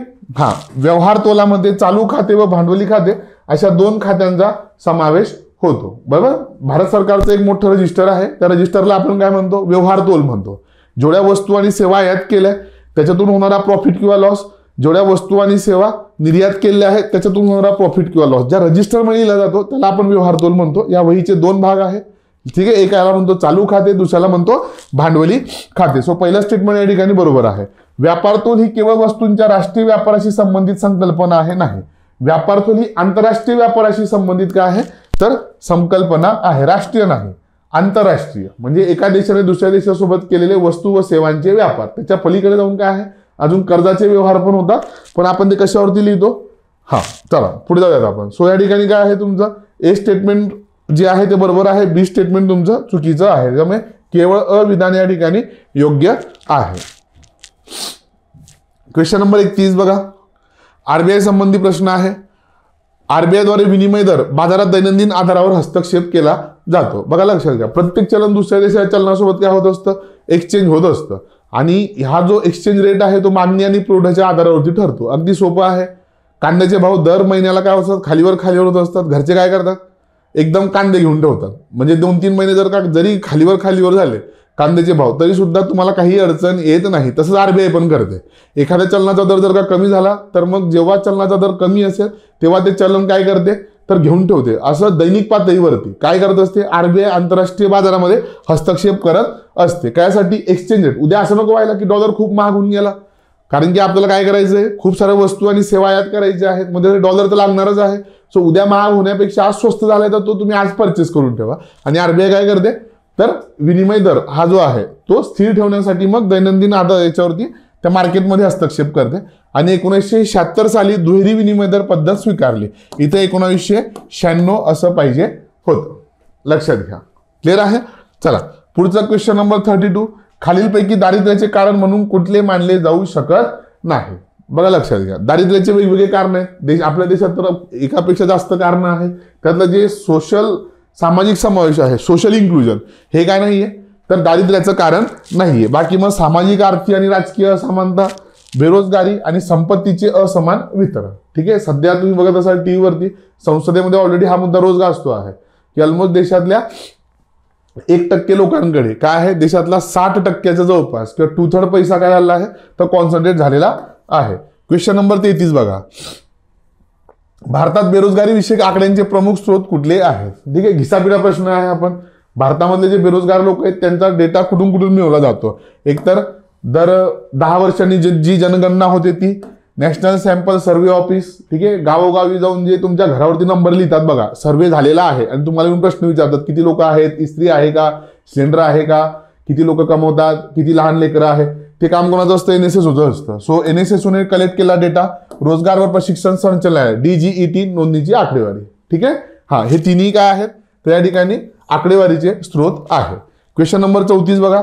ग्रामीण भागातील कर्ज पुरवठा पद्धतीमध्ये हरित क्रांतीमुळे मोठे बदल घडून आले. पहिलं स्टेटमेंट या ठिकाणी बरोबर आहे. सुरुवातीपासूनच बेसिकली काय केलं जात होतं, रुरल फायनान्सिंगसाठी भारत सरकार प्रयत्नशील होतं. म्हणजे अगदी 1947ला देश स्वातंत्र्य झाल्यानंतर पहिलंच पाऊल काय उचललं भारत सरकारने, आरबीआयचं राष्ट्रीयकरण केलं. आरबीआयचं राष्ट्रीयकरण करण्यामागे काय होतं तर ग्रामीण भागाला पतपुरवठा करायचा आहे, त्यासाठी सार्वजनिक बँका ज्या आहेत त्या आरबीआयच्या नियंत्रणाखाली आणाव्या लागतील. इथे तुमच्या लक्षामध्ये हा पण एक हेतू होता. बरेचसे हेतू होते, त्यातला एक हेतू काय होता, रुरल फायनान्सिंग होता. मग पुढे जाऊन भारत सरकारने लगेच लँड रिफॉर्म्स केल्या. सावकारी पद्धत काय केली, रेग्युलेट केली, बंद केली नाही. सावकारी पद्धत अजूनही महाराष्ट्रात सुरू आहे, फक्त ती कायद्याद्वारे रेग्युलेट केली जाते. सावकारीसाठी लायसन्स दिलं जातं आणि सोबतच काय केलं जातं, अजून इतर खूप साऱ्या अटी आणि शर्ती त्या ठिकाणी लागू केल्या जातात. मग पुढे जाऊन भूविकास बँक आहे, अग्रणी बँक योजना आहे, RRBs आहे, प्रायव्हेट सेक्टर लेंडिंग आहे. 82 मध्ये नाबार्ड स्थापन झाली. 82 मध्ये एक्झिम बँक आहे. पुढे जाऊन प्रायव्हेट सेक्टर लेंडिंग आहे. अगदी आत्तापर्यंत नचिकेत मोर समिती, जनधन आधार मोबाईल. काय करा, डायरेक्ट अकाउंटला पैसे टाका. हे सगळं कशासाठी केलंय भारत सरकारने आतापर्यंत? रुरल फायनान्सिंग, ग्रामीण भागाला कोणीही कर्ज पुरवठा करत नाहीये. कर्ज पुरवठा व्हावा म्हणून शासनाने घेतलेले हे सगळे इनिशिएटिव्ह आहेत. ठीक आहे. त्यातल्या त्यात ऍग्रिकल्चरसाठीचं जे कर्ज दिलं जातं त्याला अजून जास्त चालना कधी मिळाली? हरित क्रांतीनंतर मिळाली. सो पहिलं स्टेटमेंट बरोबर आहे. हरित क्रांतीमुळे ग्रामीण पत पुरवठा पद्धतीमध्ये विविधीकरण घडून आले आणि उपभोग आधारित कर्ज पुरवठ्यावर भर देण्यात आला. उपभोग आधारित नाही, कशावरती आहे? उत्पन्न आधारित, उपभोग नाही, कर्ज पुरवठ्यावरती भर देण्यात आला. सो या ठिकाणी दुसरं स्टेटमेंट जे आहे ते तुमचं रॉंग आहे. पहिलं स्टेटमेंट तुमचं बरोबर आहे, म्हणून केवळ अ याचं उत्तर आहे. लास्ट क्वेश्चन बघा. पुढीलपैकी कुठले विधान अयोग्य आहे? तुम्हाला इथे चुकीचं विधान निवडायचं आहे.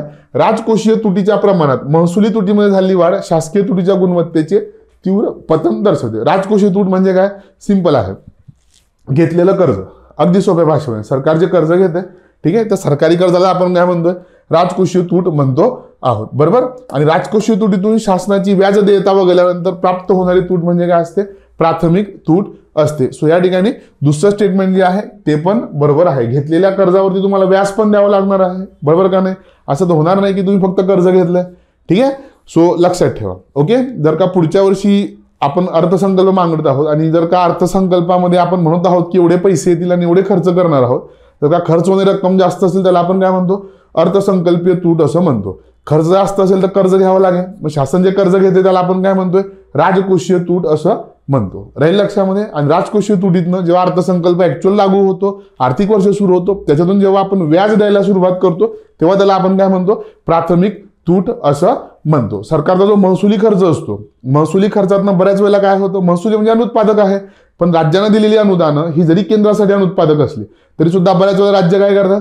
तो भांडवली वापर करतात. त्याला काय म्हणतात? प्रभावी महसुली तूट असं म्हणतात. कधी कधी सरकारची तूट भरून काढण्यासाठी आरबीआय पण फंडिंग करते, त्याला काय म्हणतात? मॉनिटरी डेफिसिट म्हणतात. हे फक्त आणि फक्त रमेश सिंगच्या पुस्तकात दिलेलं आहे, लक्षात ठेवा. सो सगळ्या डेफिसिट आपण ऑलरेडी युट्यूबला शिकलेलो आहोत. सो एक प्लेलिस्ट आहे, त्या प्लेलिस्टमध्ये जा इकॉनॉमिक्सची, त्याच्यामध्ये मी ऑलरेडी सगळ्या डेफिसिट तुम्हाला शिकवलेल्या आहेत. ठीक आहे. चला, सो थँक्यू सो मच. पुढचे क्वेश्चन सर घेतील. नमस्कार सर्वांना. सामान्य विज्ञानाचे प्रश्न बघूयात. प्रश्न क्रमांक 66 पासून जे आहे सुरू होत आहे. बघा, लक्ष द्या. पहिला जो प्रश्न आहे हा रॉबर्ट हुक यांच्या संदर्भात आहे. बघा, यावरती वारंवार प्रश्न जे आहेत बघा ते आयोगाने विचारलेले पण आहेत, त्यामुळे जे रिपीट होतात असे जे वैज्ञानिक आहेत ते आपल्याला बघून जायचे. ठीक आहे. इथे विचारलेलं आहे की रॉबर्ट हुक यांच्या मायक्रोग्राफिया या ग्रंथाच्या निमित्ताने त्यांनी अनेक महत्त्वाच्या शोधांवरती प्रकाश टाकला. खालीलपैकी कोणता शोध हा रॉबर्ट हुक यांनी केला आहे? ओके. डिस्कव्हरी जी आहे बघा, शोध रॉबर्ट हुक यांचा, या संदर्भात प्रश्न विचारलेला आहे. पहिलं जे आहे बघा, सूक्ष्मजीवांचे अस्तित्व शोधणे, म्हणजे मायक्रो ऑर्गॅनिझमचा शोध आहे. कोणी कोणी लावलेला आहे? Robert Hooke. आणि त्याचबरोबर त्यांच्या सोबती कोण होते? येस, व्हेरी गुड, लिओन हॉक. हे नाव तुम्हाला लक्षात ठेवायचं बघा. लिओन हॉक जे आहे हे महत्वाचं इथे नाव आहे. ठीक आहे, लिओन हॉक. तर पहिलं स्टेटमेंट इथे बरोबर असणार आहे. दुसरं आहे पेशी, सेल ही संज्ञा सर्वप्रथम कोणी वापरली? येस, रॉबर्ट हुक यांनी वापरली आहे बघा. कॉर्क ट्री जे आहे, बुचाचे झाड, या संदर्भात जे आहे बघा त्यांनी काय केलं होतं? पेशीचा इथे शोध लावला होता आणि त्याचबरोबर सेल किंवा पेशी ही संज्ञा जी आहे सर्वप्रथम त्यांनी वापरलेली आहे. म्हणजे अ आणि ब जे आहे बघा याचं उत्तर असणार आहे पहिलं. तिसरं जे आहे बघा, गुरुत्वाकर्षणाचा सिद्धांत सर्वप्रथम कोणी मांडला होता? 1687 मध्ये न्यूटन यांनी मांडला होता बघा. आयझॅक न्यूटन जे आहे, ओके, यांना क्रेडिट केलं जातं कशा संदर्भात? ग्रॅव्हिटीचा जो थेरी आहे, सर्वप्रथम गुरुत्वाकर्षणाचा सिद्धांत न्यूटन यांनी मांडला होता. ठीक आहे. चला पुढचा प्रश्न बघूयात. 67 नंबरचा प्रश्न आहे. खालीलपैकी कोणता वर्ग उपगट मोलुस्का प्राणी संघामध्ये सापडतो, जे विशेषतः खोल समुद्रातील वातावरणात आढळतात? ओके, डीप सी, खोल समुद्रामध्ये आढळतात. उत्तर आहे बघा याचं 4 नंबर आहे, मोनोप्लेकोफोरा. ओके. आता सेफॅलोपोडा जे आहे बघा तुम्हाला माहित असेल, स्क्विड आणि ऑक्टोपस, बरोबर, महत्वपूर्ण प्राणी बघा. याच्यावरती पण प्रश्न येऊन गेलेला आहे. तर ही जे ऑक्टोपसेस आहेत कशामध्ये आढळतात? सेफॅलोपोडामध्ये आढळतात. ठीक आहे. त्याच्यानंतर गोगलगाय जे प्राणी आहे बघा, गॅस्ट्रोपोडा, जो की उपगटच आहे मॉलुस्का प्राणी संघाचा. ठीक आहे. त्यानंतर स्कॅफोपोडा आहे. स्कॅफोपोडामध्ये टस्क प्राणी जे आहे ते आढळतात. ओके. आणि चौथं जे आहे बघा मॅनोप्लॅकोफोरा आहे, जे खोल समुद्रामध्ये आढळतात. ठीक आहे. 67चं उत्तर असणार आहे 4 नंबर. ओके. चला पुढचा प्रश्न बघूया. 68 नंबरचा क्वेश्चन आहे, 68 नंबर. खालीलपैकी कोणता शोध वनस्पतींवरील रोगांसाठी नवीन जैविक नियंत्रकाची ओळख दर्शवतो? बायो कंट्रोल, जैविक नियंत्रण. काय इथे तर ट्रायकोडर्मा हर्झॅनियम हे जे एक फंगसचा प्रकार आहे, कवकाचा जो प्रकार आहे, हा बायो कंट्रोल एजंट म्हणून काय ओळखला जातो बघा इथे. म्हणजे वनस्पतीवरील विविध जे रोग होतात, जे जीवाणूजन्य असतात, विषाणूजन्य असतात, यांना रोखण्याचं काम कोण करतं तर ट्रायकोडर्मा करत असते बघा. ठीक आहे, उत्तर काय असणार आहे? 68 2 आहे बघा. त्यानंतर पुढचा प्रश्न आहे 69 नंबर. ते विचारलेलं आहे की मानवी शरीरातील ह्याइड हाड खालीलपैकी कोणत्या विशिष्ट कार्याशी संबंधित आहे? आता हे जे हाड आहे बघा, हे जबड्याच्या खाली मानेवरती उपस्थित असतं आणि याचा जो संबंध आहे इतर कोणत्याही हाडासोबत हा येत नाही. म्हणजेच काय, भाषण व गिळणे हे याचं मुख्य कार्य आहे बघा. ठीक आहे. त्यानंतर पुढचा प्रश्न आहे डीएनए शोधाशी संबंधित खालीलपैकी कोणत्या वैज्ञानिक योग्य प्रकारे जोडले जातात? वॉटसन आणि क्रिक हे नाव आपल्याला लक्षात ठेवायचं आहे. स्टेट बोर्डच्या पुस्तकात सुद्धा हे दिलेलं आहे. वॉटसन आणि क्रिक यांनी जे आहे बघा डबल हेलिक्स मॉडेलचा शोध लावलेला आहे आणि यासाठी त्यांना 1962 मध्ये मेडिसिनवरती नोबेल पुरस्कार सुद्धा मिळालेला आहे. ठीक आहे. वॉटसन आणि क्रिक कशा संदर्भात आहे? DNA model. अलेक्झांडर फ्लेमिंगचा जर विचार केला आपण तर त्यांचा शोध कशाशी आहे? पेनिसिलिन. Very good. पेनिसिलिन संबंधित आहे. पेनिसिलिन म्हणजे अँटीबायोटिक आहे. ठीक आहे. अँटीबायोटिक मेडिसिन जे असतात त्याच्यामध्ये त्या फंगसचा वापर केला जातो, आपण त्याला पेनिसिलिन असं म्हणतो. गॅलिलिओ यांचा शोध जो आहे बघा, विविध जे चंद्र आहे, उपग्रह आहेत यांच्यावरती आहे. त्याचबरोबर पृथ्वी जी आहे ती सूर्याभोवती फिरते, या संदर्भात गॅलिलिओ यांचा शोध आहे. न्यूटनचा जो शोध आहे तो गुरुत्वाकर्षण संदर्भात आहे बघा. ठीक आहे. चला पुढचा प्रश्न बघूयात.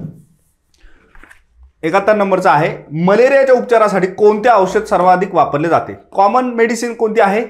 क्विनिन नावाची मेडिसिन आहे बघा. कोणती मेडिसिन आहे? क्विनिन. ठीक आहे. त्यानंतर पुढे आहे पेनिसिलिन जे आहे अँटीबायोटिक्स आहे, पॅरासिटामॉल जे आहे ते जनरली पेन किलर आहे बघा. म्हणून हे दोन ऑप्शन इथे येणार नाही. क्विनिन त्याचा आन्सर आहे. 72 नंबरचा क्वेश्चन आहे व्हायरसची रचना मुख्यतः कोणत्या प्रकाराची असते विचारलेला आहे बघा. तर आपल्याला माहिती आहे एक तर सजीव गटामध्ये त्यांना मोडत नाही विषाणू यांना, त्याचबरोबर डीएनए किंवा आरएनए याच्यापासून विषाणू बनलेले असतात. म्हणजे एक तर डीएनए असेल किंवा आरएनए असेल. ओके. त्याचबरोबर त्यांच्यामध्ये वेगवेगळे प्रोटीन असतात बघा. काय असतात? प्रोटीन असतात. त्याचबरोबर लिपिड्स सुद्धा जे आहे यांचं अस्तित्व आपल्याला त्यांच्यामध्ये बघायला मिळतं. म्हणजे डीएनए आणि आरएनए जर आपल्याला बेसिक जरी माहिती असेल तर तिसऱ्या ऑप्शनमध्ये जे आहे आपल्याला तो पर्याय इथे बघायला मिळतो. उत्तर काय असणार आहे? 3 की प्रोटीन, डीएनए किंवा आरएनए आणि लिपिड्स या प्रकारची रचना विषाणू यांची असते बघा. ओके. चला पुढचा प्रश्न आहे 73 नंबरचा प्रश्न आहे. इथे विचारलेला आहे बघा लाल रक्तपेशी ज्या असतात ज्यांना आपण रेड ब्लड कॉर्पुस्कल्स म्हणजेच आरबीसी म्हणून ओळखतो, यांचं मुख्य कार्य काय? तर आरबीसीचं मुख्य कार्य काय असतं की शरीरामध्ये ऑक्सिजनचं वहन करणे. ओके. तर ऑक्सिजनचं शरीरात जे आहे विविध पेशींना, विविध ऊतींना जे आहे पोहोचवण्याचं कार्य कोण करतं तर आरबीसी करतात बघा. ठीक आहे. त्यानंतर पुढचा प्रश्न आहे प्रकाशाच्या परावर्तनाच्या प्रक्रियेमध्ये कोणत्या घटकाची महत्त्वपूर्ण कार्य असतात?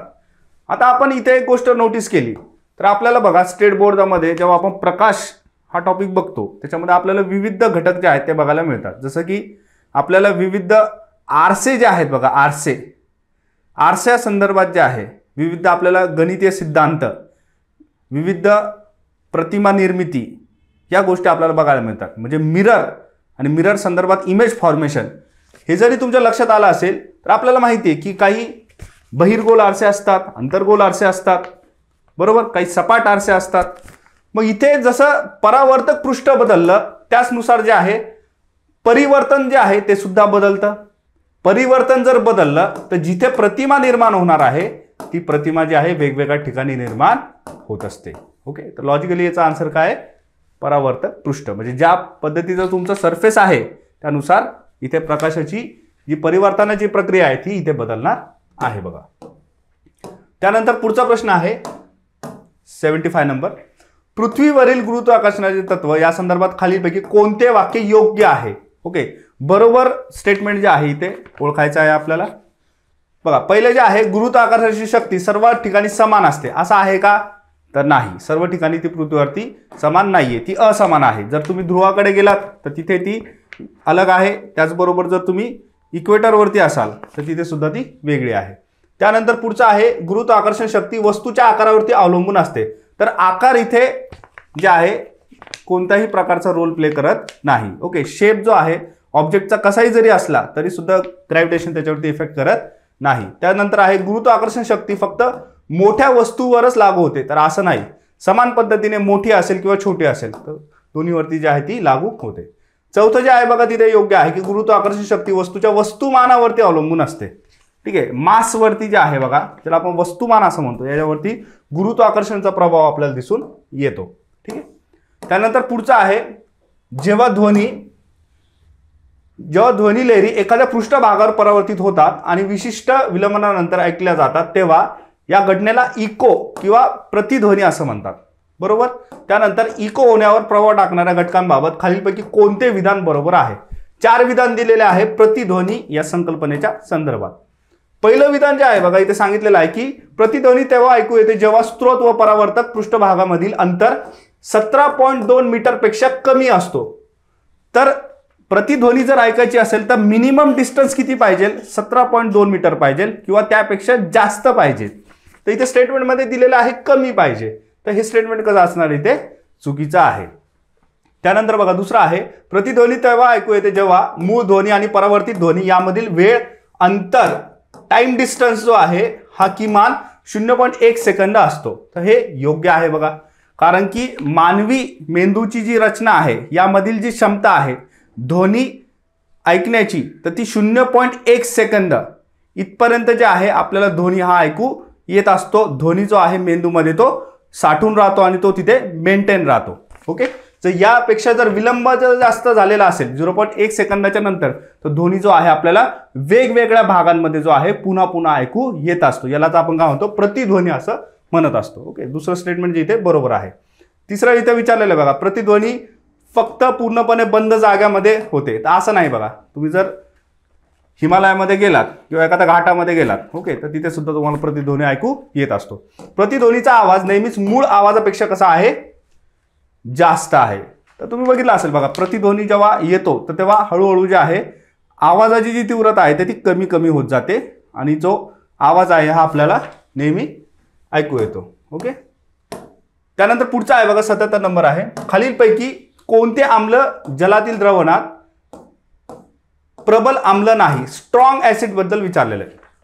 आता बेसिक कन्सेप्ट काय इथे बघा स्ट्रॉंग ऍसिड आणि वीक ऍसिड, प्रबल आणि दुर्बल आम्ल.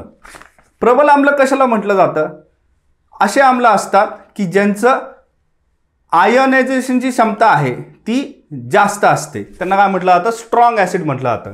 म्हणजे जिथे हायड्रोजनचे आयन्स हे डोनेट केले जातात आणि पूर्णपणे जे आहे आयोनायझेशन ही प्रक्रिया घडून येते त्याला काय म्हणतो आपण स्ट्रॉंग ऍसिड असं म्हणत असतो. तर इथे जे आहे बघा ऍसिटिक ऍसिड इथे पार्शियल आयोनायझेशन घडून येतं. काय घडून येतं, कमी प्रमाणामध्ये आयोनायझेशनची प्रक्रिया दिसून येते. त्यामुळे इथे दुर्बल आम्ल जे आहे बघा प्रबल आम्ल कोणतं नाही तर ऍसिटिक ऍसिड आहे. 4 आहे बघा उत्तर. 77चं किती आहे 4. 78 मध्ये बघा 78 नंबर प्रश्न इथे दिलेला आहे की अणुसंबंधित खालीलपैकी कोणते विधान योग्य आहे. तर बघा पहिलं आहे की अणु अपघटनीय आहे आणि त्याला लहान भागांमध्ये विभागले जाऊ शकत नाही. असं आहे का, तर नाही. अणूचे उपघटक काय असतात, प्रोटॉन, न्यूट्रॉन आणि इलेक्ट्रॉन, म्हणजे उपघटकामध्ये जे आहे त्याला निर्माण करता येतं. ठीक आहे, तर हे स्टेटमेंट इथे चुकीचं आहे. सेकंडमध्ये विचारलेलं आहे की अणूचे संपूर्ण वस्तुमान त्याच्या केंद्रामध्ये केंद्रित असते, तर हे योग्य आहे. आपल्याला माहिती आहे की इलेक्ट्रॉनचं जे वस्तुमान आहे ते नाहीसं असतं, परंतु न्यूट्रॉन व प्रोटॉन यांना एक विशिष्ट वस्तुमान आहे आणि या दोघींचं वस्तुमान जे आहे कुठे केंद्रित आहे, यस केंद्रामध्ये आहे बघा ते. त्यामुळे सेकंड स्टेटमेंट इथे करेक्ट आहे. तिसरं विचारलेलं आहे की इलेक्ट्रॉन अणूच्या केंद्रामध्ये स्थित असतात. तर इलेक्ट्रॉन केंद्रामध्ये नसून कुठे असतात, कक्षेमध्ये असतात. कुठे असतात, कक्षेमध्ये असतात. त्याला आपण शेल्स असं म्हणतो. ओके, त्यानंतर पुढचं आहे चौथं, अणूमध्ये प्रोटॉनची संख्या न्यूट्रॉनच्या संख्येशी समान असते. असं असेलच का, तर नाही. तर बघा समस्थानिके, ज्याला आपण आयसोटोप्स असं म्हणतो, समस्थानिके. जसं की आता हायड्रोजनमध्ये आपण जर म्हटलं की 1 प्रोटॉन आहे आणि त्याचबरोबर 2 न्यूट्रॉन आहे. किती? 1 प्रोटॉन आणि 2 न्यूट्रॉन. तर याला आपण काय म्हणतो? ट्रिटियम असं म्हणतो. काय म्हणतो? ट्रिटियम. मग हे काय झालं? समस्थानिके झालं. कशाचं? हायड्रोजनचं. ओके. तर इथे बघा आपल्याला अपवाद जे आहे ते बघायला मिळतात इथे. ओके.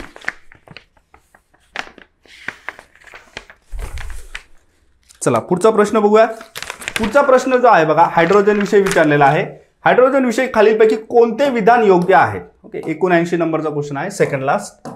इथे विचारलेलं आहे की हायड्रोजन हे सर्वात जास्त प्रमाणात अस्तित्वात असलेले मूलद्रव्य आहे. तर हे सत्य आहे बघा. सर्वात कमी घनते असलेला मूलद्रव्य व सर्वात अधिक अस्तित्वात असलेला जगातील आणि युनिव्हर्समधील एखादा मूलद्रव्य असेल तर तो कोणता आहे? हायड्रोजनच आहे बघा. ओके. हायड्रोजन केवळ कक्ष तापमानावरतीच द्रव स्वरूपात असते असं नाही. ठीक आहे, हे चुकीचं आहे. त्याचबरोबर हायड्रोजन ऑक्सिजन सोबत बंध तयार करत नाही. मग पाणी काय आहे? H2O. बघा हायड्रोजनचं जे आहे ऑक्सिजन सोबत बंध इथे निर्माण झालेला आहे.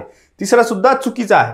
चौथ्यामध्ये सांगितलेलं आहे की हायड्रोजनची घनता हेलियमपेक्षा जास्त आहे. तर हायड्रोजन जो आहे सर्वात कमी घनतेचा मूलद्रव्य असल्यामुळे हे स्टेटमेंट सुद्धा इथे चुकीचं आहे बघा. उत्तर काय असणार आहे? 79चं 1 आहे. त्यानंतर शेवटचा प्रश्न आहे 80 नंबरचा क्वेश्चन आहे बघा. इथे विचारलेलं आहे बघा, हिरा हा काच कापण्यासाठी सक्षम असण्याचे मुख्य कारण काय? तर काठिण्यता जी असते, ज्याला आपण हार्डनेस ऑफ द डायमंड असं म्हणतो, तर इथे ही महत्वाची क्षमता जी आहे हिऱ्याची कटिंगसाठी, त्याचबरोबर पॉलिशिंगसाठी आणि त्याचबरोबर ड्रिलिंगसाठी, या 3 गोष्टीसाठी जे आहे बघा हे वैशिष्ट्य हिऱ्याचं इथे वापरलं जातं. मोह स्केलचा जर आपण विचार केला, काठिण्यता मोजण्यासाठी मोह स्केलचा वापर केला जातो. तर मोह स्केलवरती जो अंक दिला जातो हिऱ्याला तर किती आहे? तो 10चा आहे. म्हणजे सर्वात जास्त नैसर्गिकरित्या आढळणारा एखादा घटक असेल तर तो काय आहे? काठिण्याच्या प्रमाणे तर तो हिरा आहे बघा. ठीक आहे, डायमंड.